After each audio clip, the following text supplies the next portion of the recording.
Subscribe now and press the bell icon. Never miss an update. साथियों, मैं रेखा दुबे विदिशा मध्य प्रदेश से आपको त्रैमासिक साहित्य सरोवर पत्रिका द्वारा आयोजित कार्यक्रम गोपाल राम गेहमरी की कलम से में गोपाल राम गेहमरी द्वारा वर्ष 1910 में लिखी कहानी गुप्त कथा सुनाने जा रही। तो आइए हम सुनते हैं जासूस की दुनिया में अपने शब्दों का जादू बिखेरने वाली गोपाल राम गेहमरी की कहानी गुप्त कथा। आप वैसे तो नाम से ही जाहिर हो चुका है कि कोई ऐसी कहानी है जो अंत तक गुप्त रहने वाली है और जिसका हमारा जासूस पता लगाने वाला है। तो हम सुनते हैं जासूसी जान पहचान भी एक निराले ही ढंग की होती है। हैदर चिरागली नाम के एक धनी मुसलमान सौदागर का बेटा था। उससे एक जासूस की गहरी नमस्कार संध्या जी की गहरी मित्रता थी। उम्र में जासूस से हैदर 4-5 बरस कम ही होगा, लेकिन उसके शरीर से दोनों एक ही उम्र के दिखते थे। मुसलमान होने पर भी हैदर में मुसलमानों जैसे गुण दिखाई नहीं पड़ते थे। जैसे दूसरे मुसलमान हिंदुओं से छिटके फिरते हैं, वैसे वह नहीं रहता था। काम पड़ने पर हैदर जासूस के साथ अठवाड़ों मतलब दिन रात बना रहता था और जासूस भी कभी कभी हैदर के घर जाता और उनके पिता चिराग अली से मिलता और उनके पास बैठकर उनसे बातें करता था। चिराग अली भी इसी ढंग से रहते थे कि जासूस उनको अपने बड़ों की तरह मानता था। उन दिनों चिराग अली 70 से टप गया था मतलब 70 पर पहुंच गया था वो। और उज्जवल गौरवर्ण बदन पर सफेद दाढ़ी मूछ, सारा शरीर भरा हुआ कांत रूप देखकर कोई की भी चिराग अली में भक्ति हो सकती थी। वह बड़ा ही चिराग अली को देखकर कोई भी कह सकता था कि वह अपनी चढ़ती जवानी में बहुत ही सुंदर और रूपवान रहा होगा। चिराग अली को कभी भी किसी से भी टूटकर बोलते नहीं देखा था। मतलब उसको कभी किसी से भी झगड़ा करते हुए नहीं देखा। और अगर कोई उसका अपमान भी कर देता था तो चिराग अली सब कुछ सह लेता था और हंसता रहता था। कभी कोई भीख मांगने वाला उसके दरवाजे से खाली हाथ लौटकर नहीं गया था। सुनते हैं चिराग अली ने पहले बोट का काम शुरू किया और उसी काम से वह होते होते एक मशहूर धनी बन गया। अपने बाहुबल से चिराग ने धन कमाकर राजमहल सा निवास भवन बनाया और उसमें बहुत सा रुपया खजाना जमा किया। चिराग अली के महल में सदा आदमियों की भीड़ रहती थी। अपने परिवार में तो चिराग को अपनी बीवी, बेटे की बीवी और कुछ छोटे बच्चों के सिवाय कोई नहीं थी।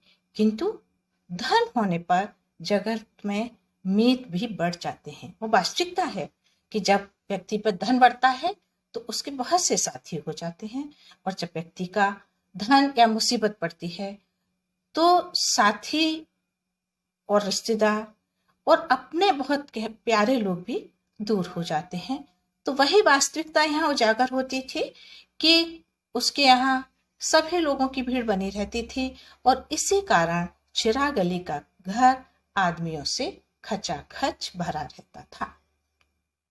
उनमें बाप बेटे के नौकर चाकर, स्त्रियों की दासी और बहुत से नर नारियों का समागम था, जो धनहीन होने के कारण चिराग अली की साई में आकर रहने लगे।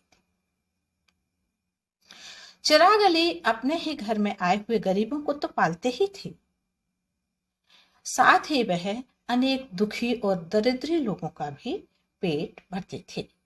इन सब बातों को कहने के बदले इतना ही कहना ठीक होगा कि चिराग अली जैसे गंभीर, मिलनसार और सबसे मीठा बोलने वाले थे, वैसे ही वह खूब दानी भी थे और दया से उनका हृदय भरा पूरा था। हैदर बाप के समान मीठा बोलने वाला और दानी तो नहीं था, फिर भी वह बुरे स्वभाव का भी आदमी नहीं था।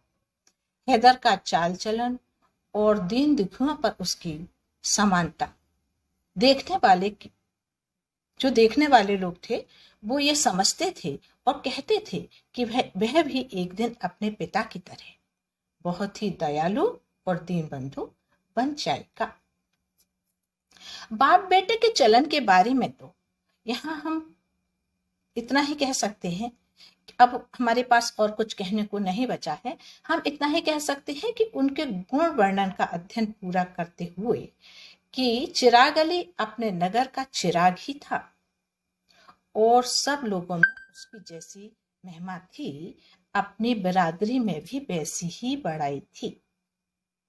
जहां कहीं भी जातीय सभाएं या समाज की सभाएं बढ़ती, वहीं चिराग अली को सभापति, संपादक होना पड़ता था। जहां कहीं किसी तरह का पंचायती मामला आता, वहां चिराग अली के राय के बिना उसका निपटारा नहीं होता था। इसका मतलब है कि ये हर काम में चिराग अली को अगुवा किया जाता था। 2-3 महीने बाद जब जासूस बाहर का काम करके कलकत्ते पहुंचा, उसके दूसरे दिन सवेरे मुंह फटते ही हैदर उसके पास पहुंचा और पहले जैसे वह जासूस से मिलता था, आज उसका मिलना लेकिन वैसा नहीं था। हैदर का चेहरा देखकर जासूस ने ताड़ लिया कि हो ना हो आज कुछ दाल में काला जरूर है। हैदर मुंह से बात करता है लेकिन अंदर धुकधुकी लगी है, आंखों से देखता है लेकिन उनमें पहले जैसी ज्योति नहीं है। उसको देखकर जासूस ने पूछा, क्यों हैदर, आज तुम्हारा चेहरा ऐसा क्यों है? घर में सब कुशल तो है?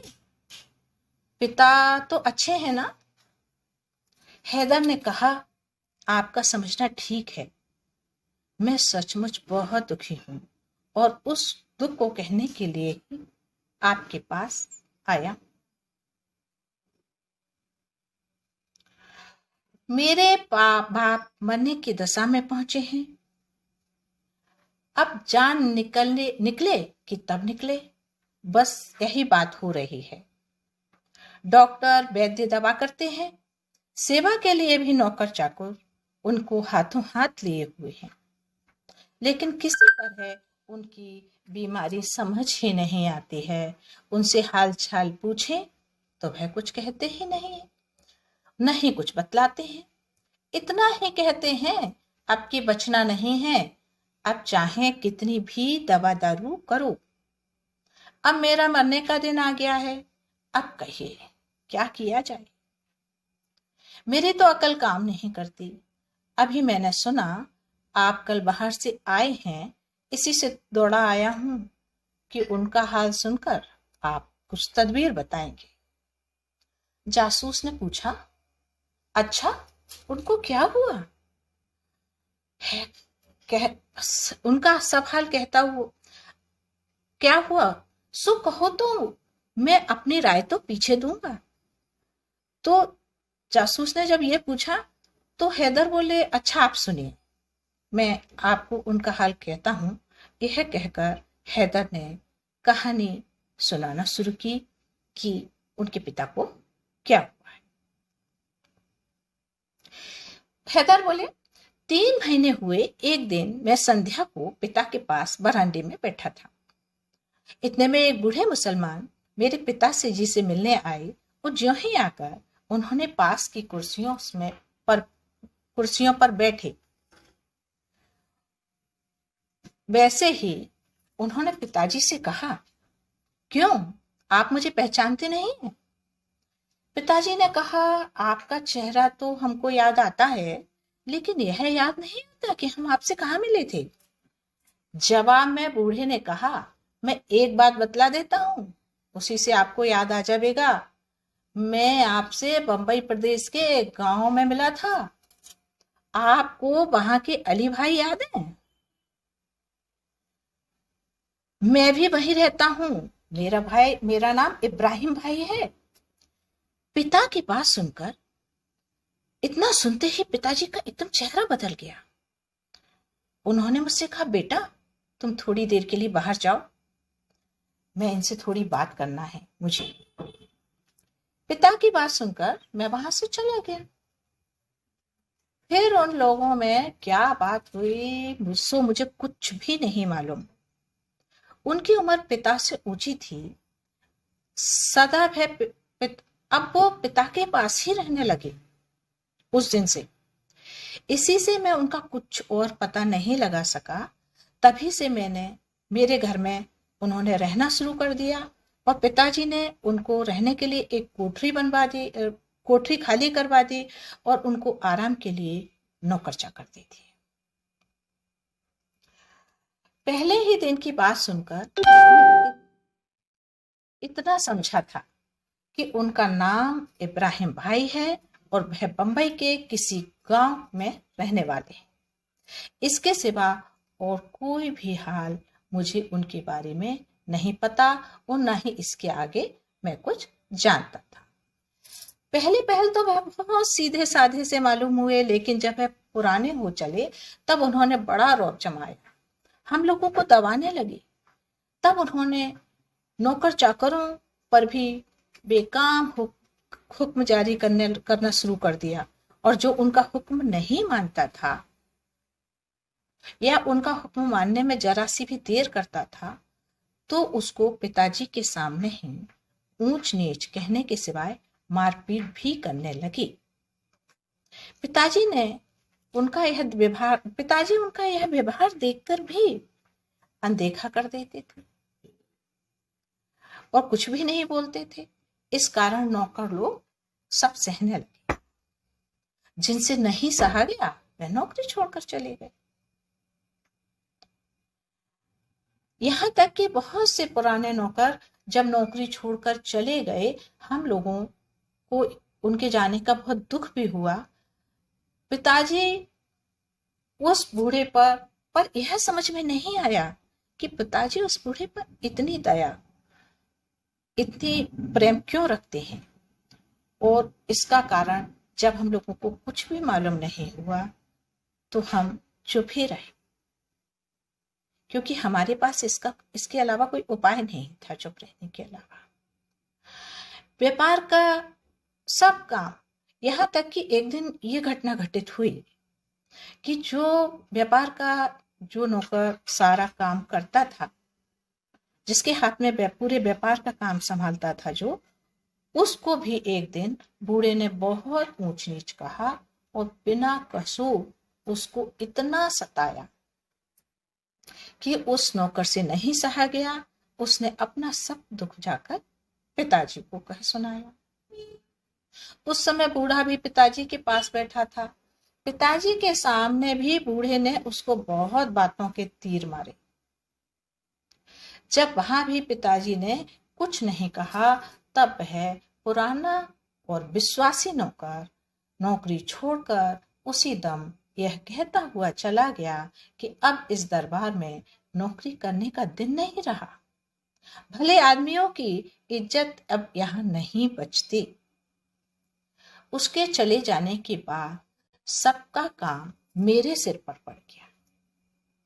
मुझसे जैसे बना मैं सब करता रहा। एक दिन बूढ़े ने मेरे पास आकर कहा, हैदर, एक चिलम तो भर के लाना। उसकी बात सुनकर मैंने एक नौकर से कहा कि उसको एक चिलम भरकर ला दे।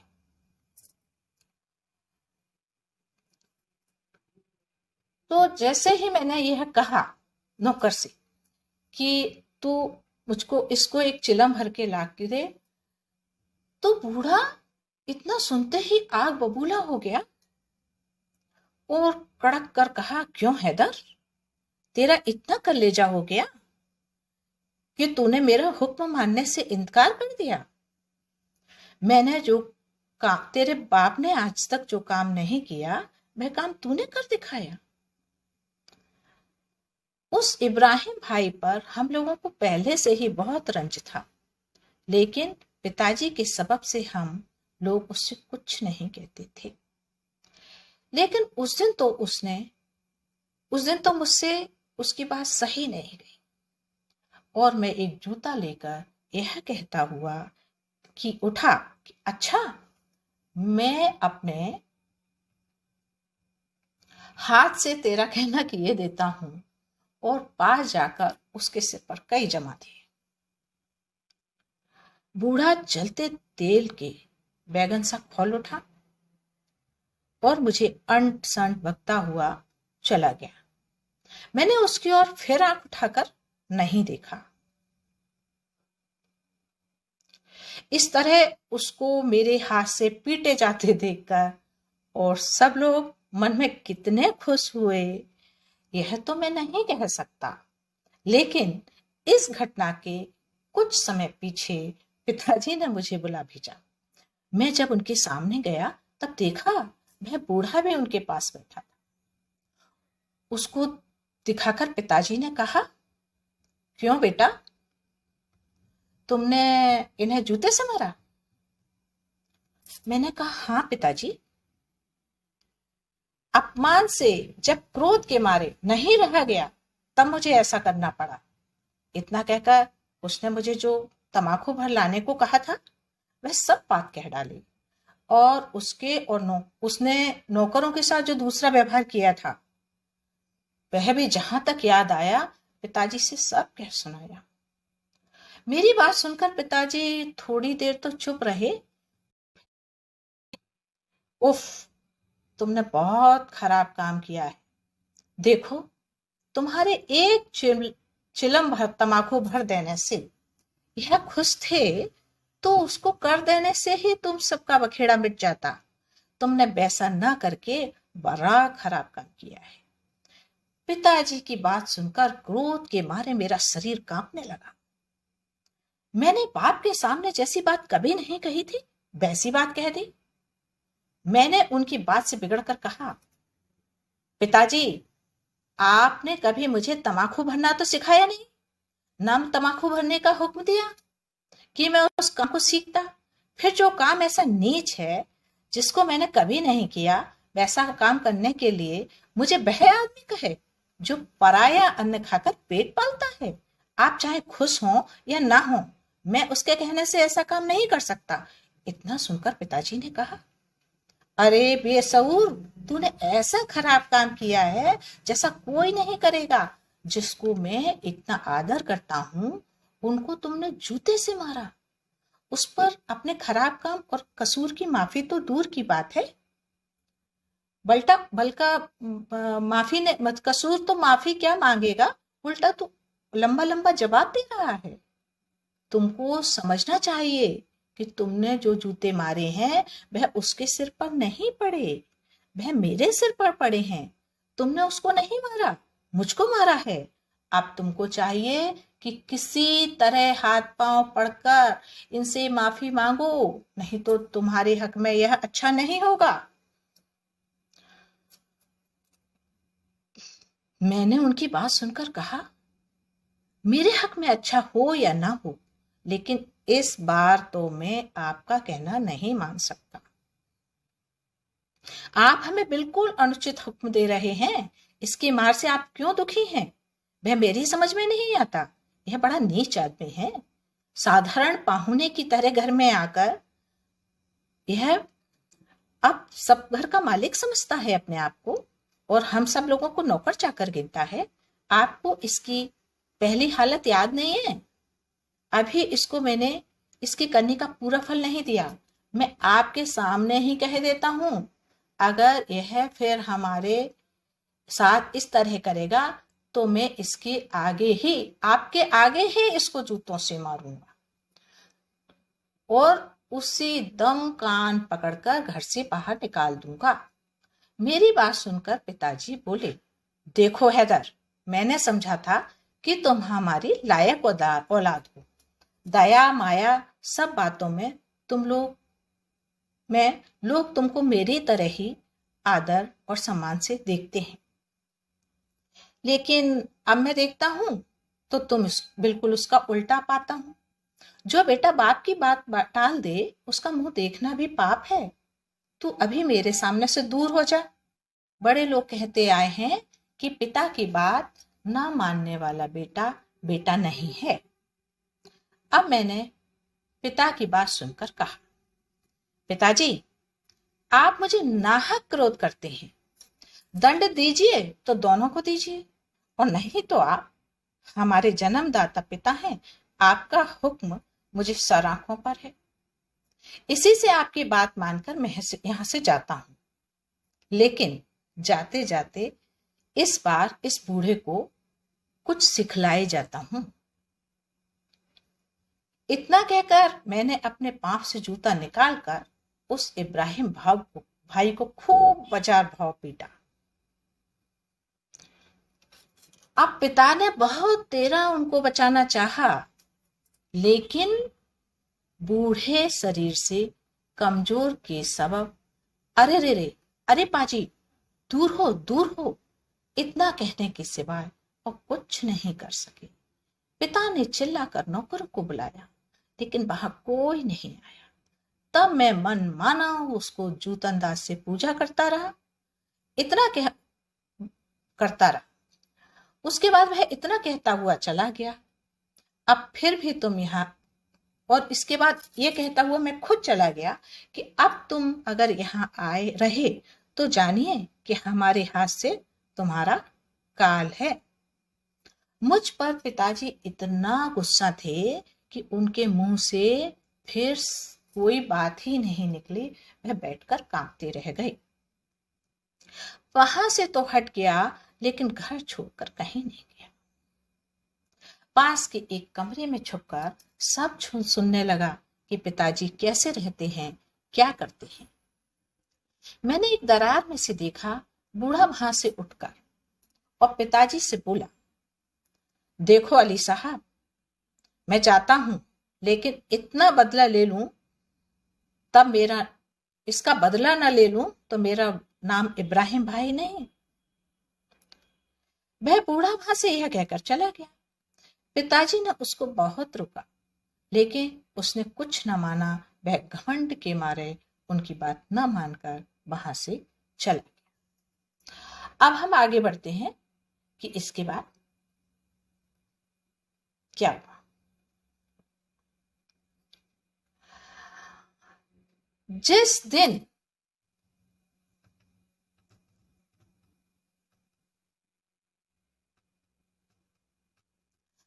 से वह बूढ़ा मेरे घर से चला गया, उस दिन से पिताजी का रंग, मतलब बूढ़े के जाते ही ऐसा कुछ हुआ कि पिताजी चिंता में पड़ गए, या उनको सदमा लग गया, जो भी हो, लेकिन ऐसा लगा जैसे हुआ बहुत ही बुरा था। उनके चेहरे की कालिमा बढ़ती गई। सदा वह किसी चिंता में चुपचाप रहने लगे।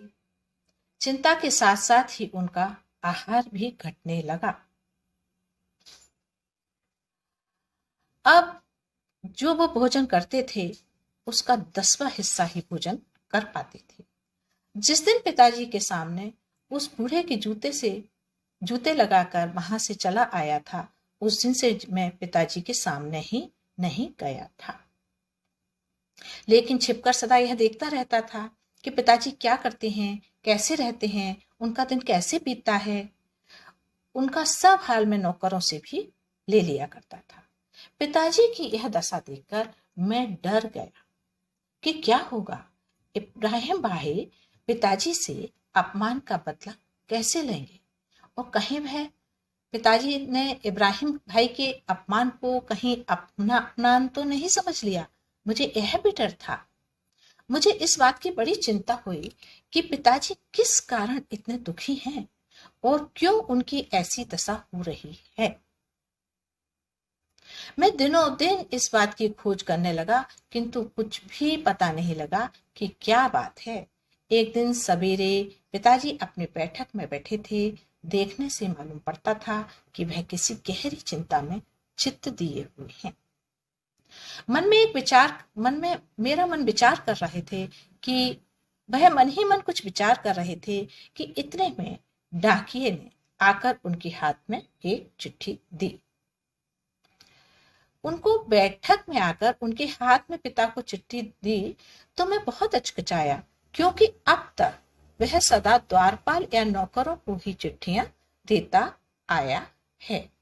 कभी भीतर भीतर बैठक में जाकर उसने पिताजी के हाथ में चिट्ठी डाकिये ने दी ही नहीं है, और न ही मैंने ऐसा कभी देखा था। पिताजी ने लेकिन जब पीछे वह चिट्ठी मेरे हाथ में आई तब देखा कि उस पर लिखा था, जिसके नाम चिट्ठी है उसके सिवाय किसी और के हाथ में नहीं देना। डाकिये के चले जाने पर पिताजी ने उस चिट्ठी को खोलकर पढ़ा। एक बार नहीं, दो बार नहीं, 20 बार। उसको बड़े उत्साह से पढ़ने के बाद चिट्ठी को उन्होंने अपनी जेब में रख लिया। चिट्ठी पढ़ने के पीछे पिताजी का चेहरा बदल गया। उनके चेहरे की कालिमा में बदन पर हंसी की उज्जवल रेखा दिख पड़ी।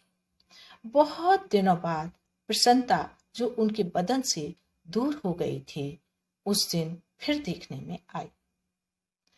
चिट्ठी को पढ़ने के पीछे पिताजी को खुश होते देख मुझे भी बड़ा आनंद प्राप्त हुआ।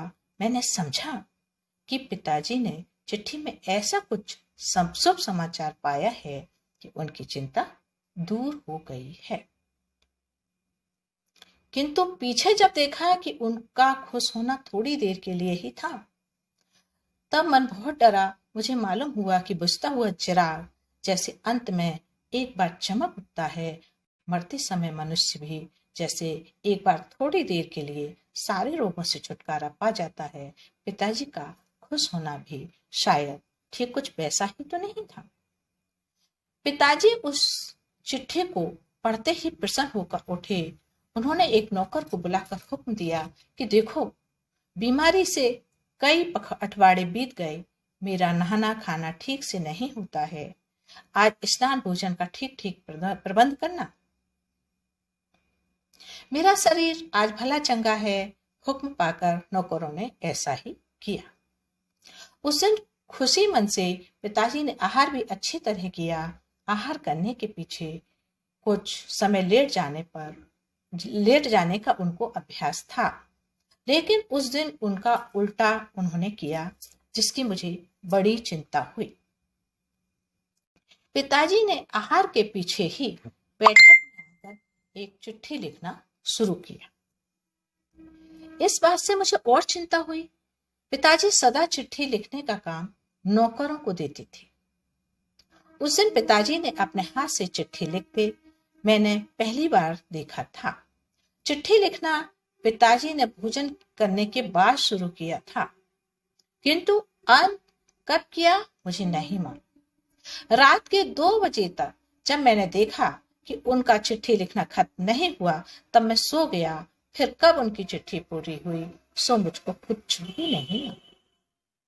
दूसरे दिन जब मैं पलंग से उठा तो देखा पिताजी सो रहे।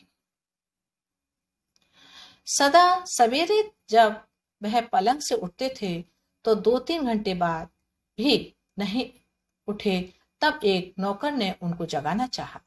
पिता ने उनसे कहा कि मेरा शरीर अच्छा नहीं है, न मुझे सेज से उठने की ताकत है। नौकर के मुंह से ऐसी बात सुनकर मुझसे रहा नहीं गया। जिस दिन इब्राहिम भाई को मैंने जूते लगाए थे, उसी दिन से मैं पिताजी के सामने नहीं जा पाऊं। लेकिन जब पिताजी को वैसी बीमारी सुनी तो नहीं रहा गया।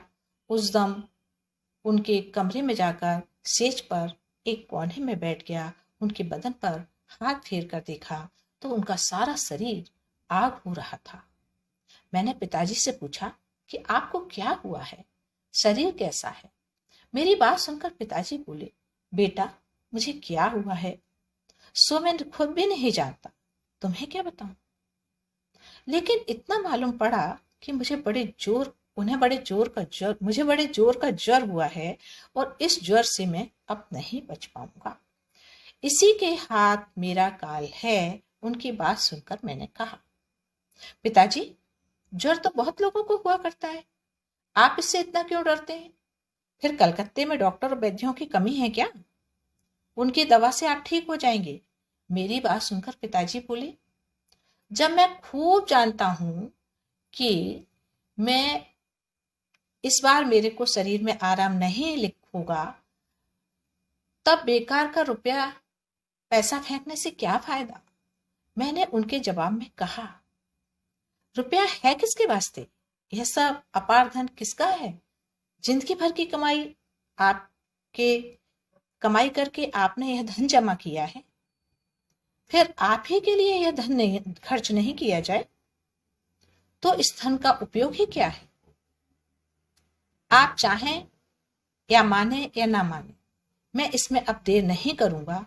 आपका शरीर सुधारने और आपको भला चंगा करने के लिए जितना भी रुपया होगा मैं खर्च करूंगा और लगाऊंगा। इसमें आपके मना करने से भी मैं नहीं मानूंगा। मैं अभी जाकर उसका उपाय करता हूं। इतना कहकर मैं वहां से चला गया और उनकी सेवा सहाय के लिए जितने दास दासी थे उनसे और अधिक नौकर नौकरानी लगा दिए। अपने पुराने और विश्वासी कर्मचारी गणों की से सलाह लेकर कलकत्ते के चतुर, अनुभवी, नामी गिरामी डॉक्टर और वैद्यों को बुलाकर पिताजी के इलाज में मैंने लगाया। लेकिन सब कुछ होने पर भी पिताजी की बीमारी दिनों दिन बढ़ने लगी। वैद्य और डॉक्टरों ने जितना ही सावधानी से उनकी दवा की उतना ही उनका रोग बढ़ता गया। किसी दवा से लाभ नहीं हुआ। सारी दवाओं ने उल्टा फल दिखाया। इस शहर में अब कोई भी नामी डॉक्टर नहीं रहे हैं जिन्होंने पिताजी को एक बार नहीं देखा। इस समय उनकी दशा बहुत खराब है। अब उनके जीने का भी कुछ भी भरोसा नहीं है। उनको आप भी मरती बार चलकर देख लें तो अच्छा होगा। आप अभी मेरे साथ चले। चिंता चिता के समान है। यह वास्तविकता, यह हकीकत यहाँ सामने आती है कि सारे इलाज फेल थे उस चिंता के आगे। अब हम आगे देखते हैं। हैदर की सब कथा कान देकर जासूस ने सुनी। जासूस चिराग अली को बहुत मानता था। हैदर की बात सुनते ही उसी दम वहां से उठा और हैदर की गाड़ी में बैठकर उनके बाप से मिलने के लिए चल दिया। लेकिन रास्ते में जासूस को तरह तरह की चिंताएं होने लगी। चिराग अली के घर में इब्राहिम भाई का पाहुना होकर आना, चिराग अली को उनका देवता की तरह मानना, हैदर का उसको जूते लगाना, क्रोध में आकर इब्राहिम का वहां से चले जाना, इन सब बातों के साथ चिराग अली की बीमारी का संबंध है या नहीं, यही विचार जासूस के चित्त में आया। चिराग अली ने वह चिट्ठी कहाँ पाई, उसमें क्या लिखा था, इस चिट्ठी को पढ़ने के पीछे उसका रंग क्यों बदला? फिर चिराग अली ने 2 बजे रात से भी अधिक समय तक बैठकर अपने हाथ से लिखा वह क्या लिखा था। उन्होंने जो चिट्ठी पाई थी उस चिट्ठी का उत्तर था क्या? अगर वह उसी चिट्ठी का उत्तर था क्या? उन्होंने भी जो चिट्ठी पाई थी उसी का उत्तर था, तो उन्होंने कैसे और उसे किसके पास भेजा था? मन ही मन जासूस ने विचार करा और हैदर से पूछा, तुम्हारे पिताजी को जो चिट्ठी मिली थी वह किसने भेजी?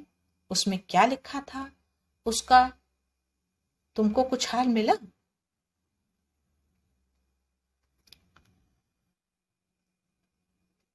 हैदर, उस पत्र में क्या लिखा था? कहां से आया था?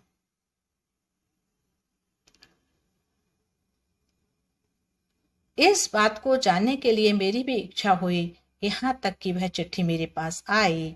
अब भी वह हमारे पास है, लेकिन उसमें क्या लिखा है सो अब तक मेरी समझ में नहीं आया। उस पर लिखने वाले की सही भी नहीं है, उस पर लिखने वाले का नाम भी नहीं है। आप देखिए, शायद समझ सकें। आप सुन रहे हैं गोपाल राम कहमरी जी की कलम से कहानी के अंतर्गत। ये कहानी गोपाल राम कहमरी जी की कलम से के अंतर्गत आ रही है, जो कहानी हम सुना रहे हैं। और इसमें जो सस्पेंस आया है वो अब क्रिएट हुआ है कि आखिर ऐसा क्या था कि वह इतना डरते थे। चिराग अली इब्राहिम भाई से इतना क्यों डरते थे? अब हम आगे जानने की कोशिश करते हैं। इतना कहकर हैदर ने एक चिट्ठी जासूस को दी।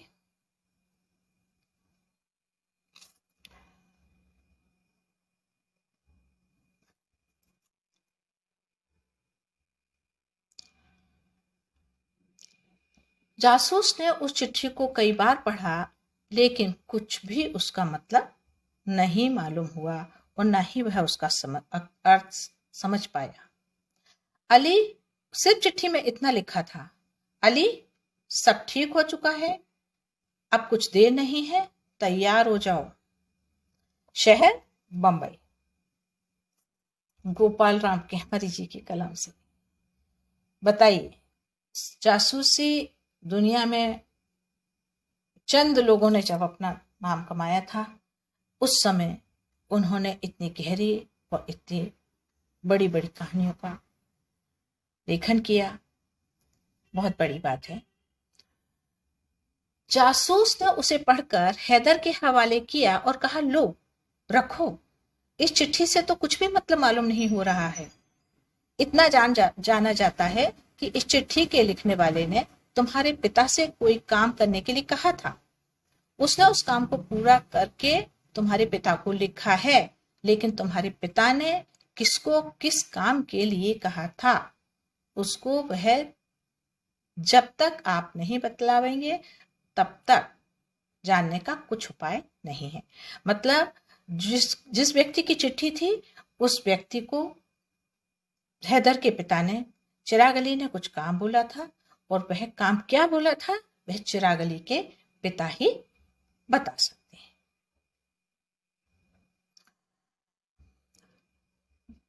अब इस चिट्ठी को पाकर तुम्हारे पिताजी खुश हुए थे। इसका कारण यही है कि उन्होंने अपने काम में सफलता सुनकर ही प्रसन्नता दिखाई थी। इस चिट्ठी की लिखी बात से उनकी बीमारी का कुछ भी लगाम नहीं मालूम पड़ता है। उन्होंने जो चिट्ठी लिखी उसके विषय में कुछ जानते हो? हैदर जानने का तो बहुत उपाय किया, लेकिन कुछ भी नहीं जान सका। जासूस, अच्छा, आपने यह भी कुछ मालूम किया कि जिसके लिए वह चिट्ठी लिखी गई थी उसको वह भेजी गई या नहीं भेजी गई? हैदर, मैं जहां तक जानता हूं, जिस रात को वह पूरी हुई उस रात को तो रवाना नहीं हुई। जिसको भेजी गई, और क्योंकि 2 बजे रात तक मैं खुद जागता रहा था और बाद में सवाल नौकरों से पूछा था, तो उन्होंने भी ऐसी कोई बात नहीं कही थी जिससे उसका रवाना होना मालूम होता। जासूस, तो मैं समझता हूं उन्होंने जो कुछ लिखा था वह चिट्ठी नहीं थी। उन्होंने शायद अपनी बीमारी के मरने के अनुमान करके अपने मरे पीछे अपनी संपत्ति का प्रबंध करने के लिए वसीयत लिखी हो और उसे कहीं बाहर नहीं भेजा हो, उनके घर में ही वह कहीं पड़ी हो। हैदर, मैंने उसे खूब ढूंढा लेकिन घर में उसका कहीं पता नहीं चला। दोनों में ऐसी ही बातें हो रही थीं कि वह लोग हैदर के मकान के सामने पहुंच गए।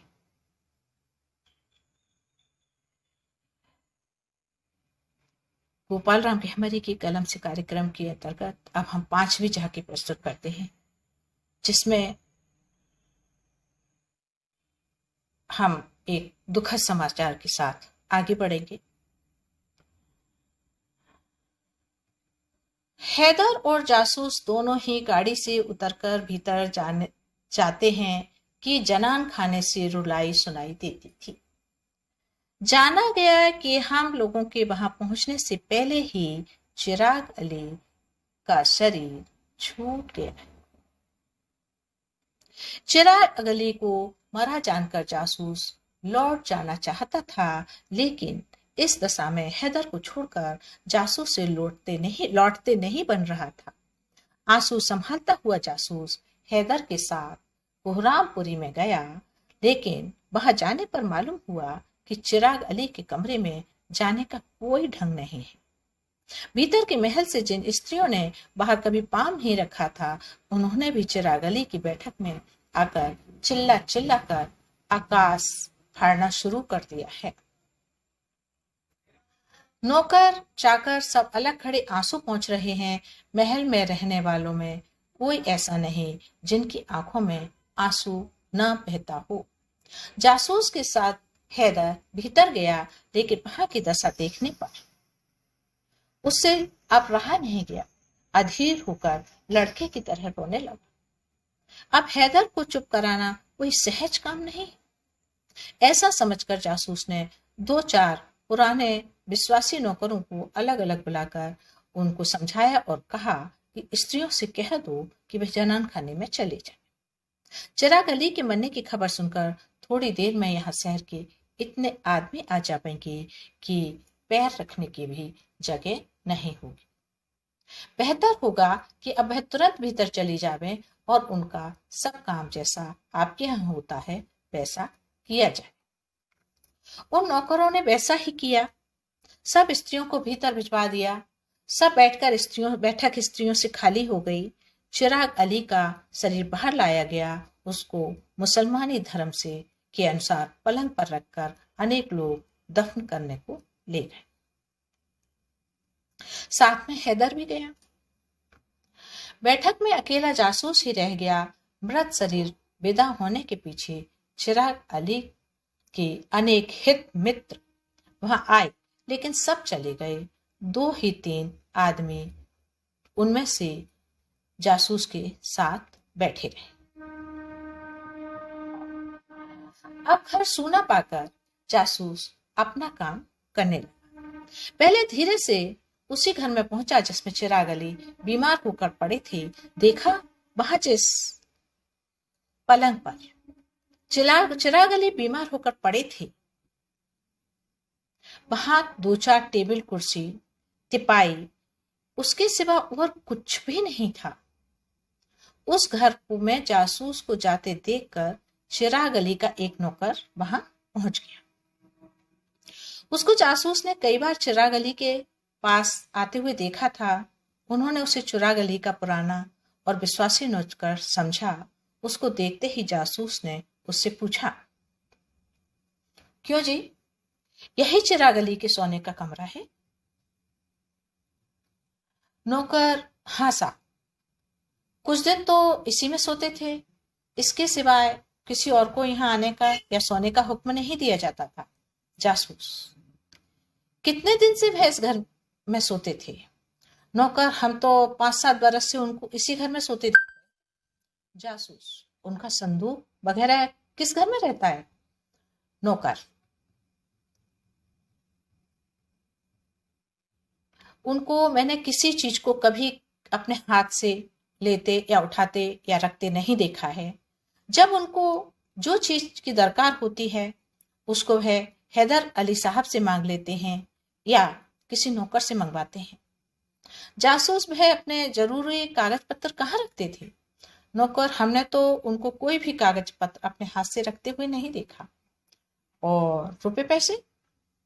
नौकर रुपए पैसे भी हमने कभी उनको अपने हाथ से छूते नहीं देखा।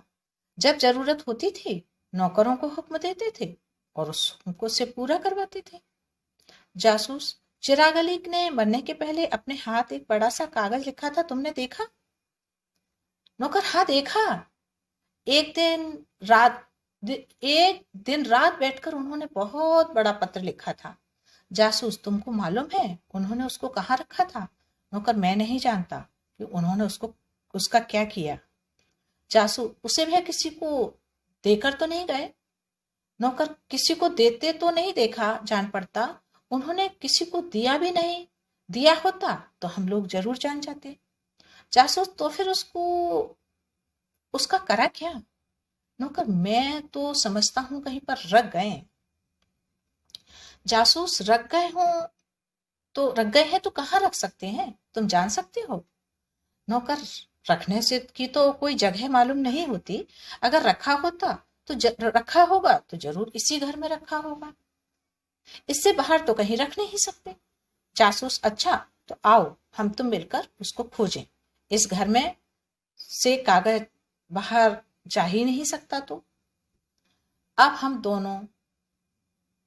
दोनों उस चिराग अली का लिखा लंबा कागज ढूंढने लगे। उस घर में कुछ सामान से भरा तो नहीं था, पलंग के सिवाय घर में ढूंढ डालने में पूरे 5 से 7 मिनट भी नहीं लगे। इसके पीछे पलंग ढूंढने लगे। ऊपर से 5-6 तकिए रखे थे, उसको उन्होंने खूब देखा। दोनों को कहीं भी कागज का पता नहीं लगा। फिर 2 चादर बिछी थी, उनको भी उठाकर फेंक दिया। नीचे 2 तोशक थे, वह भी उठाया गया, लेकिन कहीं भी कागज का पता नहीं लगा। तोशक के नीचे 3 गद्दियां बिछी थीं। ऊपर की गद्दी निकाल डाली तो भी कुछ हाथ नहीं आया। जब जासूस ने झटकार कर दूसरी गद्दी फेंकी तब देखता क्या है, दूसरी और तीसरी गद्दी के बीच में एक बड़ा सा लिफाफा रखा। जासूस ने उठाकर देखा तो उस पर लिखा था, मेरे जीते जी कोई इस लिफाफे को पावे तो बिना खोले मुझे लौटा दे। बस इसके नीचे तक चिराग अली की सही। उसको पढ़ते ही जासूस ने समझ लिया कि चिराग अली ने मरने के पहले दिन रात जागरण करके जो कागज लिखा था वह इसी लिफाफे के भीतर है। जासूस के मन में उस लिफाफे को खोल कर पढ़ने की उत्कंठा हुई, लेकिन फिर मन में वह सोचने लगा कि यह ठीक नहीं की है। जब तक हैदर अली कब्रिस्तान से लौटकर वापस नहीं आ जाते हैं तब तक इसको खोल कर पढ़ना उचित नहीं है। हम गोपाल राम कहमरी की कलम से के अंतर्गत आगे की कहानी पढ़ते हैं कि आइए हम जाने कि उस वसीयत में ऐसा क्या लिखा था जो कि उनकी मौत का कारण था या सिर्फ एक मामूली वसीयत थी। उत्सुकता शायद सभी लोगों की बढ़ती जा रही होगी। हैदर अपने बाप को दफन करके सब लोगों के साथ जब घर लौट आया तब जासूस ने उसके हाथ में वही गद्दी के नीचे पाया हुआ बड़ा लिफाफा दिया जैसे उसको पाया था। सुबह सब सुनाया। हैदर उसको लेकर पहले ऊपर का लिखा पढ़ा, फिर तुरंत लिफाफे को फाड़कर भीतर से चिट्ठी निकाली। वह चिट्ठी के ही ढंग से लिखी थी, लेकिन बहुत लंबी थी। उसकी लिखावट देखते ही हैदर समझ गया कि यह कागज हमारे बाबा के हाथ का ही लिखा हुआ है। इतना कहकर हैदर ने वह लंबी चिट्ठी जासूस के हाथ में पकड़ा दी और कहा, मैं बहुत थका हुआ हूँ, आप ही पढ़ डालिए, देखें क्या लिखा है।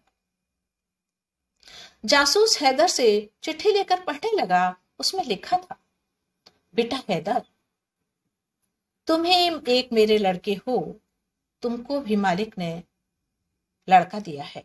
इससे तुम खूब समझ सकते हो कि तुम हमारे कैसे प्यारे हो। जिस दिन तुम्हारे ऊपर नाखुश होकर मैंने तुमको सामने से दूर कर दिया था, उस दिन की बात मुझे याद है।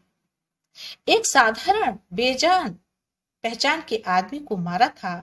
मैंने उसके लिए तुम्हारा अपमान किया, लेकिन वह इब्राहिम बाही कौन था सो मैंने तुमको नहीं बताया। उसको मैं इतना क्यों मानता था, उसके अनेक बड़े बड़े कसूरों को क्यों माफ कर डालता था, उसके समान आदमी का इतना आदर मैं क्यों करता था, इसके बताने का उस दिन अवसर नहीं था। आज उन बातों के बतलाने का मौका आया है। एक बहुत ही खूबसूरत मोड़ पर आके कहानी रुकी है और देखते हैं आगे क्या होता है। एक गहमरी जी की कलम का ये जादू उत्सुकता बढ़ा रहा है, आगे बढ़ रही है शैने शैने ये जासूसी कलम। मैं जानता हूं कि वह तुम्हारे ऊपर बहुत जुल्म करते थे, हमारे बहुत पुराने और तुम विश्वासी नौकरों को भी सताते थे। कई बार मैंने उनको दास दासियों का पर बेकसूर मार पीट करते देखा था। बहुत से लायक आदमी उन्हीं के जुल्म से हमारा घर छोड़कर चले गए। उन नौकरों के चले जाने से तुम लोगों को बहुत दुख हुआ होगा, तो भी मैं उन दिनों उनका हाल तुमसे नहीं कह सका। वह सब कहने का मौका अब आया है। वह कौन थे और मैं उनको उनके इतने अपराध क्यों सहता हूं, यह सब तुम उन दिनों जान सकते तो उनकी अपराधों की और तुम भी कुछ ध्यान नहीं देते। वह जो कुछ करते थे सब तुम भी चुपचाप देखते रहते, लेकिन ऐसा न करने से तुम इसमें कुछ भी कसूरवार नहीं हो। तुम्हारा इसमें रत्ती भर भी दोष नहीं है। मैं अब उनका सब हाल कहने के पहले अपनी ही कथा कहता हूं, उसी से तुम सब समझ जाओगे। एक और कथा निकल कर आ रही है कि क्या कारण था चिराग अली के एक साधारण से इब्राहिम भाई से डरने का, या उनका इतना सम्मान आदर करने का। देखो बेटा, मेरा असल नाम चिराग अली नहीं, न मैं इस कलकत्ते में पैदा हुआ हूँ। मेरा असल नाम अली भाई है। बंबई हाते का मदनपुर गांव में मेरा जन्म स्थान है। इब्राहिम भाई जहां रहते हैं वहीं का मैं पैदा हुआ हूँ। मेरे बाबा कुछ बहुत मशहूर नहीं तो साधारण आदमी भी नहीं थे। मैं किसी बहुत बड़े धनी घर में पैदा न होने पर भी जैसे धनी और कुमारमिगी लोगों की लड़कपन में संग होने से चाल चंगलन में बिगड़ जाता है, वैसे ही मेरी भी गति हुई थी। बेटा, मैं अपना यह सवाल तुमसे कहते हुए शर्माता हूं और मैं समझता हूं तुम इस बात को समझते होगे, लेकिन क्या करूं? मैं इन सब गुप्त बातों को तुमसे न कह जाऊं तो तुम जिंदगी भर संदेह में पड़े रहोगे। इसी से पिता को जो बात पुत्र से कहना लोकाचार से बाहर है, उसी को मैं आज कहता हूं। जिस गांव में मैं रहता था वहां एक धनी जमींदार था। वह मेरे एक बराबर का लड़का छोड़कर मर गया। उस दिन मैं 16 या 17 बरस का रहा हूंगा। मुझसे उस धनी पुत्र की बहुत अच्छी मित्रता हो गई। बहुधा धनी लोग जिन कारणों से बिगड़ जाया करते हैं, उनकी संगत बिगड़ जाती है, वैसा ही चाल चलन उसका भी था। फिर सदा उसके साथ रहने से मेरा चाल चलन भी बिगड़ता गया, इसमें कोई संदेह नहीं है। अपने बाप के मरने पर बड़े धनी वह बहुत सारे धन का मालिक हो गया। और मालिक होकर उसने अपना चाल चलन और भी बिगाड़ लिया। उसके साथ मेरे सिवा और भी 2-4 कुमार पर चल दी। उस गांव में फिर भले घर की लड़कियों का या स्त्रियों का रहना मुश्किल हो गया। हम लोग की आंख जिस गृहस्थ की बेटी या बहन पर पड़ जाती थी, उसको छल से हो या बल से हो, चाहे धन से हो, हम किसी भी तरह बिना बिगाड़े नहीं रहते थे। हम लोगों को दूत ऐसे लठ थे कि जिस काम को कहो उसको वो तुरंत पूरा करती थी। जिस तरह कुकर्म करते हम लोगों को, इसी तरह कुकर्म करते हम लोगों को कुछ दिन बीत गए। किसी तरह हम लोगों का पापाचार घट नहीं रहा था, बढ़ ही रहा था। जिस गांव में मैं रहता था उसके पास ही एक दूसरे गांव में हमारी जाति का एक बहुत बड़ा धनी आदमी था। उसके एक सुंदर जवान लड़की थी। हमारे उस धनी मित्र की आंख उस लड़की पर पड़ गई। उसको हाथ में डालने के लिए हमने बहुत तदबीर की।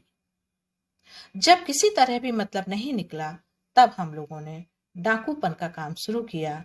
एक दिन उस सुंदर लड़की का बाप कहीं गया हुआ था। जब वो किसी काम से बाहर गया तो उसके साथ उसके घर के और कई नौकर भी गए। हम लोगों ने जासूस लगा रखे थे। जिस दिन वह खबर मिली उसी रात को हम लोगों ने अपना मतलब पूरा करने की तैयारी कर ली और ठीक आधी रात को हम लोग अपने साथियों के साथ उनके घर में घुस गए और उस सुंदर लड़की को लेकर आ गए। इस काम को कर डालने के बाद बड़ा गोलमाल हुआ। उसका बाप खबर पाकर वहां से लौट आया और घर आते ही उसने थाने में इत्तला कर दी कि पुलिस वाले कमर कसकर उस लड़की की खोज में निकले हैं। उन्होंने उसको खूब ढूंढा, खूब उसकी खोज खबर ली।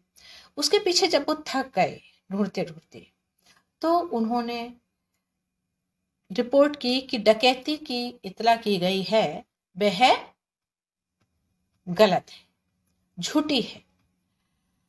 यहां उन्होंने बहुत ही अंदाज से पुलिस वालों की इस कमी को सामने रख दिया है कि जब कोई केस फाइल बंद करना हो तो किस तरीके से उसको झूठ के आगोश में या झूठ का आवरण पहना दिया जाता है। वह जो इत्तला दी गई है डकैती की, वह झूठी है और इस धनी के घर की डकैती हुई ही नहीं है, क्योंकि एक तिनका भी उसके घर से नहीं गया। जान पड़ता है कि उस धनी की विधवा सुंदरी बाहर निकल गई है। उसको उस तरह की इत्तला करने में बड़ी इज्जती महसूस होती थी, इसलिए उसने डकैती का बहाना करके इत्तला की है। इसका मतलब यह है कि पुलिस डाकुओं की खोज करेगी और उसी में उस लड़की का पता लग जाएगा तो उसका काम निकल जाएगा। इसलिए उसने झूठी इत्तला की थी और जिसको पुलिस वालों ने इस तरह नकार दिया। इधर हमारे धनी मीत ने कुछ दिन तो उस जवान लड़की के साथ काटे। इतने दिनों में उसको एक और सुंदर लड़की दिख गई। तब उन्होंने अपना मन उस ओर कर दिया और बहुत धन खर्च करके उस सुंदरी को भी अपने हाथ में कर लिया। जब यह दूसरी सुंदरी आई, तब उस विधवा सुंदरी पर से उसकी चाह हट गई, किंतु उसको वहां से अलग ले जाकर उसको अपनी स्त्री की तरह मैं पालने लगा। मेरा उन दिनों ब्याह नहीं हुआ था, इस कारण उसी पर मेरा प्रेम दिनों दिन बढ़ता गया। होते होते मैं उसको अपनी ब्याही धरनी ही समझने लगा। उसके कामों से ऐसा जान पड़ता था कि वह मुझे अपने स्वामी की तरह ही मानती है। इस तरह हम दोनों का 1 बरस बीत गया। तो भी उसके बाप ने अपनी लड़की का कुछ पता नहीं पाया। वह लड़की भी बाप को अपना पता नहीं देना चाहती थी। इसी तरह कुछ दिन और बीतने पर मुझे उसके चाल चलन में कुछ खटका हुआ। धीरे धीरे ऐसा काम देखने में आए जिससे मैंने समझ लिया कि मेरा संदेह बेजड़ पैर का नहीं है। जहां मैंने इसको रखा था वहां इसी इब्राहिम भाई का छोटा भाई यासीन रहता था। मुझे मालूम हो गया कि है यासीन उस पापिन से मिला है। अब मैं मन ही मन उस अभागिन पर बहुत बिगड़ा। दोनों को कब पाऊंगा इसी चिंता से मैं दिन बिताने लगा। एक दिन मैं उस पापिन से यह कहकर चला गया कि अपने मित्र के यहाँ दूसरे गांव को जाता हूं, 3-4 दिन पीछे आऊंगा। बस घर चलकर मैं उसी अपने मित्र के घर रात भर रहा। दूसरे दिन फिर वहीं ठहर गया।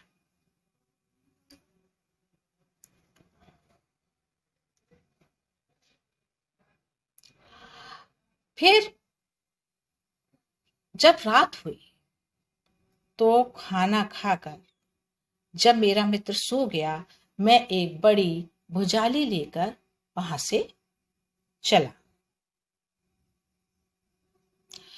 वहां जहां उस पापिन को रखा गया था, लेकिन भीतर न जाकर मैं दरवाजे पर चोर की तरह छुप गया।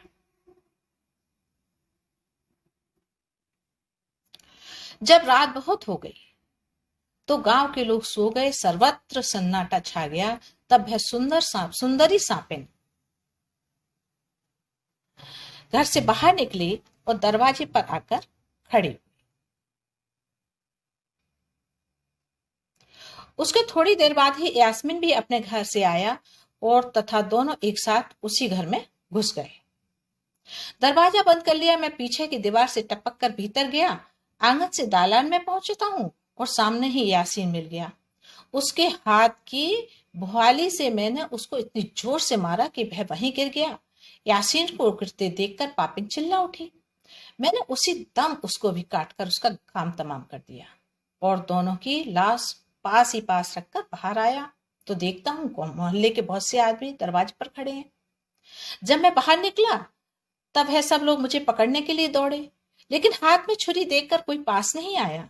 मैं अपनी जान बचाकर जल्दी से भागा, लेकिन पीछे से किसी ने आकर मेरे हाथ पर ऐसी लाठी मारी कि भुजाली धरती पर गिर गई।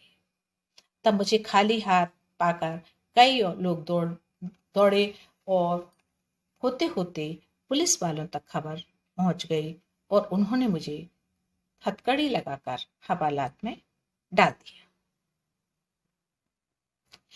मैं तो अपनी समझ में उन लोगों को जान से मार चुका था, लेकिन जब मैं हवालात गया तो सुनने में आया कि वह लोग जिंदा हैं।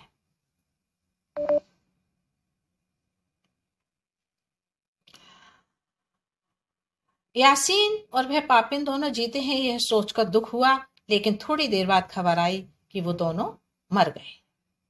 दो खून करने के कारण मेरे ऊपर मुकदमा हुआ।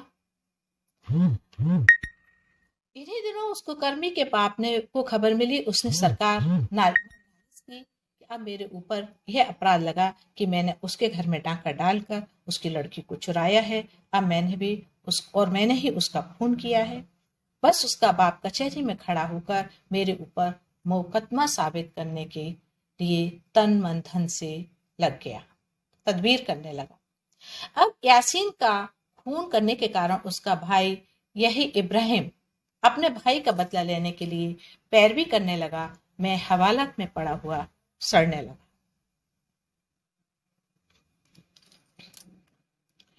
पेशी पर पेशी बढ़ाते बढ़ाते बहुत दिनों से मुकदमा पीछे चलता रहा।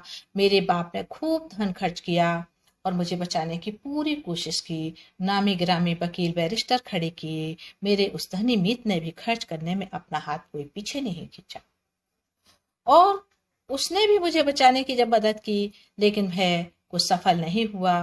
कसूर साबित होने से जज ने मुझे फांसी पर लटकाने का हुक्म दे दिया। मेरा विचार जिले में नहीं हुआ। जज दो साहब दौरे में थे। मेरे विचार भी इस गांव में ही हुआ था। जब विचार ही हो जाने पर मैं जिले में लाया गया, तब रास्ते में रात हो जाने के कारण एक थाने में मुझको रखा गया।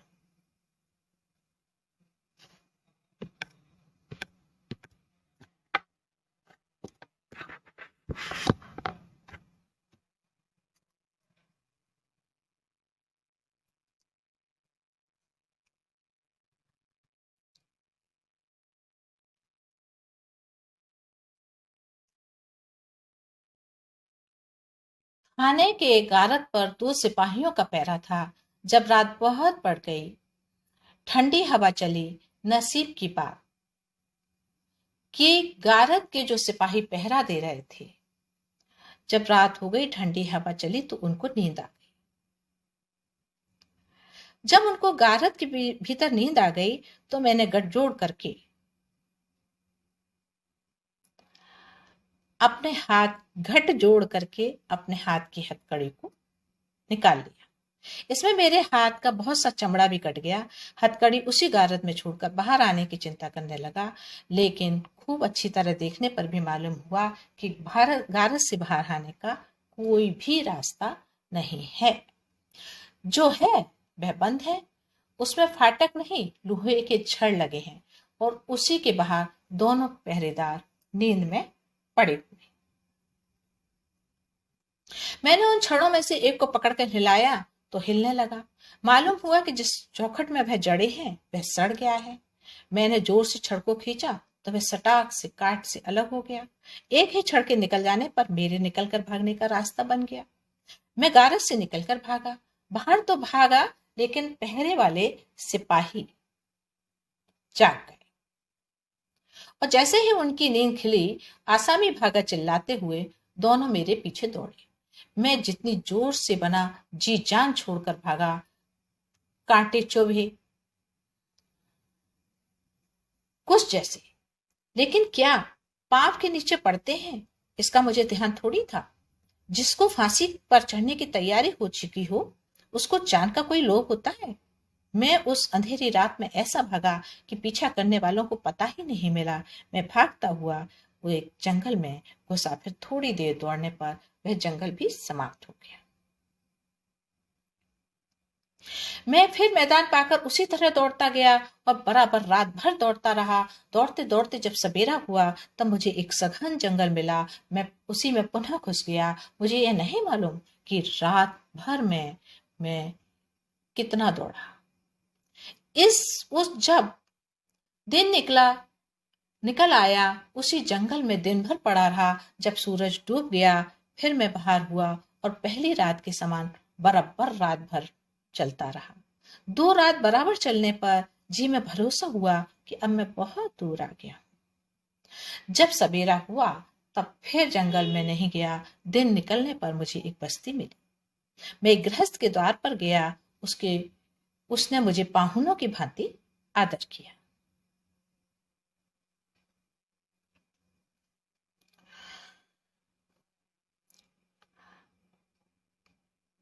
मैं कई दिनों बाद उस गृहस्थ का अन्न खाकर मैंने विश्राम किया। पूछने पर मालूम हुआ कि मैं अपने यहां से 40 कोस दूर आ गया हूं। दिन भर विश्राम करके फिर वहां से चला। जब सवेरा हुआ ठहर गया। अब मैंने अपना फकीरी वेश बना लिया और हाथ में दरियाई नारियल लेकर भीख मांगता हुआ अपने दिन काटने लगा। जहां कहीं सदावट या धर्मशाला मिलता, मैं वहीं पेट भर खाता और रात काट कर सवेरे चल देता। इस तरह 6 महीने चलने के बाद मैं कलकत्ते पहुंचा। जब मैं कलकत्ते में आया तब मैंने भीख से मेरे पास 25 रुपए बच गए थे। कलकत्ता उन दिनों मेरे लिए बिल्कुल बेपहचान का शहर था। बिल्कुल बेपहचान का शहर था। मैं दिन भर घूमता रहा, रात भर घूमा, लेकिन कहीं भी ठहरने के लिए जगह नहीं मिली। कोई जान पहचान का आदमी नहीं मिला।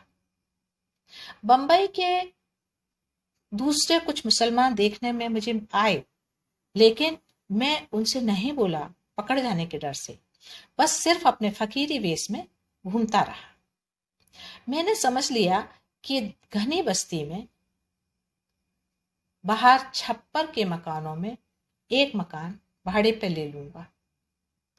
तो 3 रुपए महीने पर मैंने वहीं पर भाड़े पर एक मकान लिया और अपनी जगह बना ली। चौथे दिन मैंने एक मुसलमान घर पर जाकर बाहर के दरवाजे के पास ही एक क्वार्टरी। चौथे दिन फिर मैंने एक मुसलमान के घर पर जाकर एक 4 रुपए के भाड़े पर किराए की कोठरी ले ली। जब मैं उसके घर में रहने लगा तब मैंने अपना फकीरी वेश छोड़कर साधारण मुसलमान का वेश धारण कर लिया, लेकिन अपने पहले वाला पहनावा नहीं पहना। कलकत्ते के साधारण मुसलमानों के वेश में मैं यहाँ रहने लगा। अब मन में चिंता हुई कि इस तरह दिन कटेंगे, कौन काम करूं, किससे पेट भरे, इसकी फिक्र करते करते 10-15 दिन बीत गए। बिछौने, बर्तन, साधारण कपड़े तथा चावल दाल के खर्च में 25 रुपए भी खत्म हो चले। तब दाल लेकिन सुख से दिन बिताने का कोई भी ढंग मुझे समझ में नहीं आ रहा था। एक दिन मैं सवेरे सवेरे गंगा जी के किनारे बैठा था। जहाज पर कोई काम मिल जाता तो अच्छा होता, यही मन में विचार करता था। इतने में एक बूढ़े मुसलमान ने आकर मुझसे पूछा, यहाँ कैसे बैठे हो? मैंने जवाब दिया, कोई पेट भरने के लिए रोजगार की चिंता में बैठा हूं। मेरी बात सुनकर उसने कहा, अच्छा, एक दिन के वास्ते तो मैं तुमको काम देता हूँ। एक जहाज पर कुछ काम करते हैं, उनकी कुछ मजदूर काम करते हैं, उनकी देखरेख करने जो आदमी आता था वह आज काम पर नहीं आया है। तुम उस काम को कर सको तो मेरे साथ आओ, मैं उस काम को आज तुम्हारे को सौंप देता हूँ। बूढ़े कुली की बात मानकर मैं उसके साथ चला गया। एक जहाज पर उसके 100 कुली से ऊपर ही होंगे वो काम कर रहे थे। मुझे उनकी देखरेख के वास्ते वहां पर रखकर बूढ़ा अपने काम के लिए वापस चला गया और बूढ़े ने कहा, समय होने पर मैं आ जाऊंगा। ठीक समय पर बूढ़ा वापस लौट आया। मेरा काम देखकर वह बहुत खुश हुआ। उस दिन और दिनों से उस बूढ़े का काम टेढ़ा हो गया था। सब कुलियों को मजदूरी देकर बूढ़े ने विदा किया। मुझ पर 1 रुपया देकर उसी काम पर मुझे वापस लगा लिया, 20 रुपए की नौकरी पर। मेरे काम से वह दिनों दिन खुश होता चला गया। यहां तक मैंने 5 बरस तक बराबर उसके यहाँ काम किया। 5वें बरस में उसने मेरा 50 रुपया वेतन बढ़ा दिया। उसी साल वह मर गया। उसका काम भी उसके मरने से बंद, मेरा काम भी उसके मरने से बंद हो गया। मेरे पास जो रुपया जमा हो गए थे उससे मैंने एक बोट खरीदा और उसको भाड़े पर चलाने लगा। उससे मुझे खूब लाभ हुआ। यहाँ तक कि एक के बाद एक मैंने 10 बोट खरीदे और उनसे मुझे इतनी आमदनी हुई कि मैं धनी हो गया। मेरी गिनती नामी गिरामी महाजनों में होने लगी। मैंने छप्पर का घर छोड़कर पक्का 6 मंजिला मकान बनवा लिया और उसी में अपना ऑफिस भी खोल लिया। उन्हीं दिनों मैंने अपना ब्याह भी किया। मेरे दिन ऐसे फिरे कि धन लाभ के साथ ही तुम्हारा जन्म भी हुआ। अब मेरा कारोबार खूब बढ़ गया। मैंने कलकत्ते आते ही अपना नाम बदल लिया था। मेरे उसी नाम को यहाँ पर सब लोग जानते हैं। मैं फांसी का आसामी हूँ। गारस से हथकड़ी तोड़कर भाग कर आया हूँ, सो यहाँ कोई नहीं जानता। मैंने यहाँ अपने माँ बाप को लिख भेजा कि मैं मरा नहीं हूँ, भाग आया हूँ, यहाँ अच्छी तरह से हूँ। अब वहां आऊंगा भी नहीं, तुम लोगों से भेंट भी नहीं करूंगा, लेकिन तुम लोगों को रुपए भेजता रहूंगा। चिट्ठी भी नहीं लिखूंगा। मैंने उनके बाद उनको कभी चिट्ठी नहीं लिखी, न उनको कोई पत्र लिखा। बस हर साल इतना रुपया भेज देता था कि उनको किसी भी चीज की तकलीफ नहीं होती थी। रुपए में कलकत्ते से नहीं भेजता था, कभी मद्रास, कभी रंगरूम, कभी किसी दूसरे शहर में जाकर वहीं की डाक से मैं रुपए भेजता था और फिर वापस अपने कलकत्ता आ जाता था। यहाँ पर इतने दिनों से मेरे सुख से कट रहे थे, किसी को कुछ भी पता नहीं चला था। पता नहीं कैसे मेरी खबर पाकर इब्राहिम भाई यहाँ चले आए। अब तुम समझ गए होगे कि मैं उनको इतना क्यों मानता था और उनका इतना सितम क्यों सहन करता था।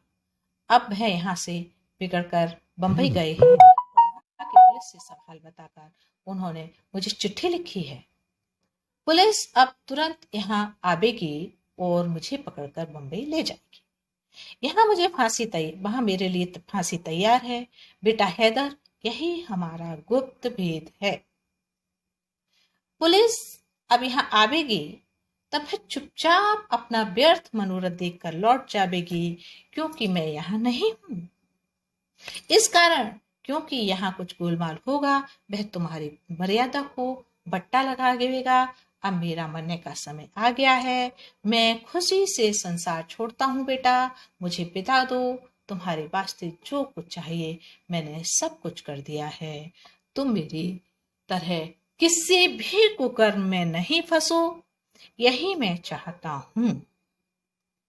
आपने सभी ने सुनी गोपाल राम केहमरी की कलम से लिखी कहानी गुप्त कथा, जो कि जासूसी दुनिया के एक जाने माने राइटर थे। गहमर के रहने वाले ये उस समय जब कोई भी जासूसी की तरफ नहीं जाता था, उस समय उन्होंने इन कथाओं को, कहानियों को और उपन्यास को लिखा। इन कहानियों का वाचन हमारे सभी सदस्यों द्वारा अलग अलग करवाया जाएगा और आप सभी से विनम्र निवेदन है कि आप अपनी उपस्थिति हमेशा रखें। धन्यवाद साथियों।